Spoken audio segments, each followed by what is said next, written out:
एकमात्र अटल सत्य क्या है और जिसे कोई टाल नहीं सकता। नमस्कार दोस्तों, एक राधेश्याम नामक युवक था। स्वभाव का बड़ा ही शांत एवं सुविचारों वाला व्यक्ति था। उसका छोटा सा परिवार था जिसमें उसके माता पिता, पत्नी एवं 2 बच्चे थे।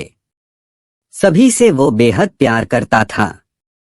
इसके अलावा वो कृष्ण भक्त था और सभी पर दया भाव रखता था।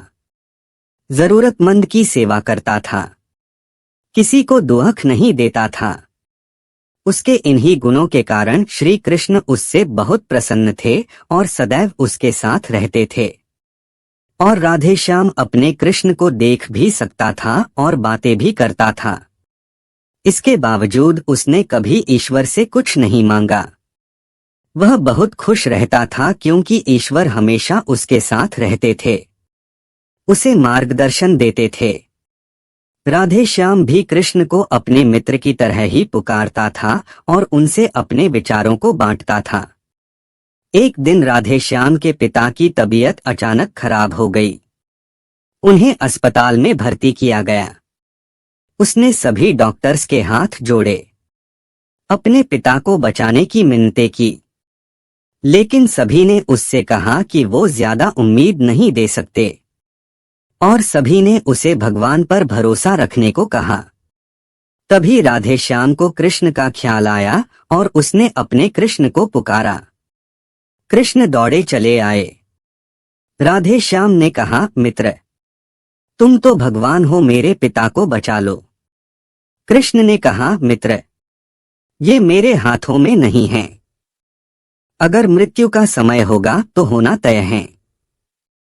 इस पर राधेश्याम नाराज हो गया और कृष्ण से लड़ने लगा, गुस्से में उन्हें कोसने लगा। भगवान ने भी उसे बहुत समझाया पर उसने एक ना सुनी। तब भगवान कृष्ण ने उससे कहा, मित्र, मैं तुम्हारी मदद कर सकता हूँ, लेकिन इसके लिए तुम्हें एक कार्य करना होगा। राधेश्याम ने तुरंत पूछा, कैसा कार्य? कृष्ण ने कहा, तुम्हें किसी एक घर से मुट्ठी भर ज्वार लानी होगी और ध्यान रखना होगा कि उस परिवार में कभी किसी की मृत्यु न हुई हो। राधेश्याम झट से हाँ बोलकर तलाश में निकल गया। उसने कई दरवाजे खटखटाए। हर घर में ज्वार तो होती, लेकिन ऐसा कोई नहीं होता जिनके परिवार में किसी की मृत्यु न हुई हो। किसी का पिता, किसी का दादा, किसी का भाई, माँ, काकी या बहन। 2 दिन तक भटकने के बाद भी राधेश्याम को ऐसा एक भी घर नहीं मिला। तब उसे इस बात का एहसास हुआ कि मृत्यु एक अटल सत्य है। इसका सामना सभी को करना होता है। इससे कोई नहीं भाग सकता।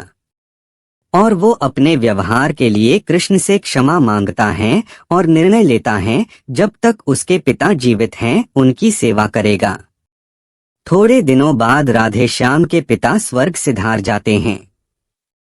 उसे दुख तो होता है, लेकिन ईश्वर की दी उस सीख के कारण उसका मन शांत रहता है। दोस्तों, इसी प्रकार हम सभी को इस सच को स्वीकार करना चाहिए कि मृत्यु एक अटल सत्य है, उसे नकारना मूर्खता है। दुख होता है, लेकिन उसमें फंस जाना गलत। केवल आप ही उस दुख से पीड़ित नहीं हैं, अपितु संपूर्ण मानव जाति उस दुख से सामना करती ही है। ऐसे सच को स्वीकार कर आगे बढ़ना ही जीवन है। धन्यवाद दोस्तों, वीडियो को पूरा देखने के लिए। वीडियो पसंद आई वीडियो को लाइक और शेयर करें और चैनल को सब्सक्राइब करें। धन्यवाद।